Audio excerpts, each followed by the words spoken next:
நல்லா எரியுது. First class. ரொம்ப அழகா பண்ணிட்டீங்க. Super super. இப்போ கேஸ் சிலிண்டர் வெடிக்குதுன்னு சொல்றாங்களே, அது எப்படி? ஓஹோ, ஓ, டியூப். அந்த டியூப் கரெக்டா இருக்கணும். டியூப் அடிக்கடி மாத்திட்டே இருக்கணும். சிலிண்டர் வந்து செக் பண்ணி வாங்க சார். சிலிண்டர் கரெக்டா இருக்கா, லீக் இருக்காம இருக்காம செக் பண்ணி வாங்கணும். ஓ, very good very good very good. நீங்க முகலிவாக்கத்துல எவ்வளவு நாள் கடை வச்சிருக்கீங்க? ஒரு 15 வருஷமா இருக்கு. 15 வருஷமா இருக்கீங்க. நீங்களும் உங்க மனைவியும். ரொம்ப சிறப்பு. நான் உங்க மனைவியோட ஒர்க்கெல்லாம் பார்த்துருக்கேன். நான் கடைக்கு வந்து ரொம்ப இன்ட்ரெஸ்டா ஒர்க் பண்றாங்க. 2 குழந்தைங்க உங்களுக்கு, அதையும் பார்த்துருக்கேன். ரொம்ப சந்தோஷமா இருக்கு. நீங்க செய்யுங்க, நீங்க ஒர்க் பண்ணுங்க. செக்கிங் பண்ணனும், செக் பண்ணனும்.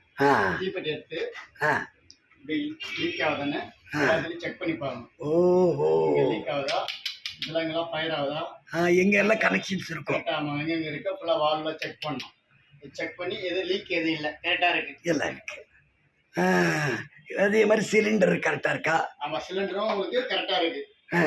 சிலிண்டர் எதுவும் ஃபால்ட் இல்ல. இல்ல வாசனை எதுனா வந்ததுன்னா சிலிண்டர்ல பார்க்கணும். காலி ஆகிற ஸ்டேஜ்ல ஒரு டைம் வரும் வரலாம். அதுல கரெக்டா இருக்குதா? அதெல்லாம் கரெக்டா இருக்கு, ஒன்றும் பிரச்சனை இல்லை. ரொம்ப மிகச்சிறப்பு மிகச்சிறப்பு. உங்க பேரு? தசரதன். Right right right. ரொம்ப முகலிவாக்கத்துல ஏறக்குறைய 15 வருஷமா நீங்க கடை வச்சு எவ்வளவு பேருக்கு நீங்க பண்ணி கொடுத்துருப்பீங்க. நீங்க கேஸ் தவிர வேற என்ன பண்றீங்க? Plumbing work, AC service, AC plumbing work, AC service, house wiring கூட பார்க்குறோம். அப்ப எலக்ட்ரிக்கல் ஒர்க்கும் தெரியும். ஒர்க்கு எல்லாமே பார்க்குறோம். மிக்ஸி, ஃபேனு, கீன் எல்லாமே சர்வீஸ். ஒண்டர்ஃபுல். பார்க்குறோம், சர்வீஸ் பண்றோம். ரொம்ப மிகச்சிறப்பு மிகச்சிறப்பு. Maximum motor winding, plumbing work, gas stove. கடினமான உழைப்பு, நேர்மையா உழைக்கிறோம், அந்த காசை சம்பாதிக்கிறோம். ரொம்ப சந்தோஷம். கேட்கறதுக்கே ஆனந்தமா இருக்கு. இந்த காலத்துல இப்படிப்பட்ட ஆட்கள் பார்க்கறது கூட அபூர்வம்.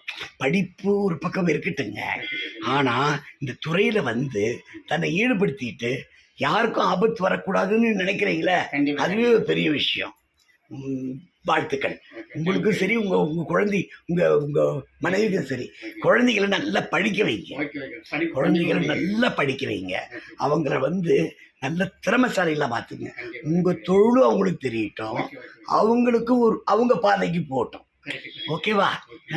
நன்றி, வணக்கம், வாழ்த்துக்கள்.